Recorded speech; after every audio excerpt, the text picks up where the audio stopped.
একই দাদা কেন দাদা আজকে আমার রাজমহলে কেন এসেছি? ওগো দাদা হ্যাঁ। আমি নিজে এসেনি, আজ থেকে জানো আপনাকে আমাকে বোন বলে না হ্যাঁ। বধুমা বলে রাখতে হবে দাদা, বধুমা বলি। আমার সন্তান, আমার সন্তান রূপ যৌবন দেখে তোদেরকে শিক্ষান করেছে। তাই দেখুন আমার শাড়ি নষ্ট পুষ্ট করেছে, আমার কোথায় গেছি সেটি সিঁদুর না সেটের মার আমার পুত্র কানের বালি এই ঘটনা করতে পারে না। এ কি বলছি বোন?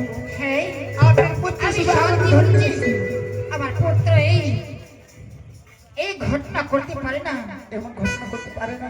না, জানো দিদি, আমি আগে জানিয়েছিলাম আপনি কথা বিশ্বাস করবেন না। আমি কিন্তু শুধু তোমাকে বিশ্বাস করবো, তাহলে আমাকে বিশ্বাস হয়নি। জানো তোমাকে বিশ্বাস হয় না। না তাহলে দেখো আজ থেকে তোমার পুত্রর যে হস্তে যে ছিল এইটা কার? সত্যি বলেছো তুমি, এই তো আমার পুত্র আছে। সাইথু হ্যাঁ আমি শুধু তাই জানছিলাম আপনি কথা বিশ্বাস করবেন না। আমাকে আমার উপরে যে কলঙ্ক লাগেছে সেই কলঙ্কের আমি বিচার চাই, শুধু বিচার চাই দাদা, আমি বিচার চাই। বিচার আমি যদি করতে না পারি, করতে কে আবার যারা একজন নারীরা রূপ যৌবন দেখে ছিনছান করেছে আমার সন্তান, হ্যাঁ তার একজন রাজা হয়ে দিল সন্তানের বিচার না করে, করবে কে আবার যারা সত্যিকার আমার সন্তান যে অন্যায় করেছে বিচার করতে হবে। সত্যিকার আমার সন্তান অন্যায় কিন্তু দাদা গো হ্যাঁ। আপনার সন্তান তো সন্তান, হ্যাঁ।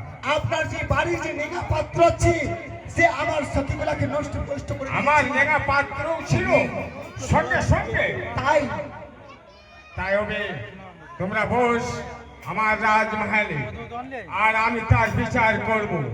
একজন রাজা হয়ে গেলে সন্তানের বিচার করতে না পারে, করবে কে আমার যারা সত্যিকার সেবিকা সত্যিকার আমার সন্তান অন্যায় করেছে, অন্যার বিচার করতে হবে। ঠিক আছে স্বামী। নেগা পাত্র!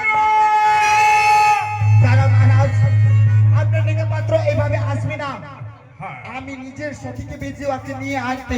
যাও নিয়ে যাও আসো সখী, আমার নেগা পাত্র। তুমি নেগা পাত্রকে ধরে নিয়ে আসো। আমার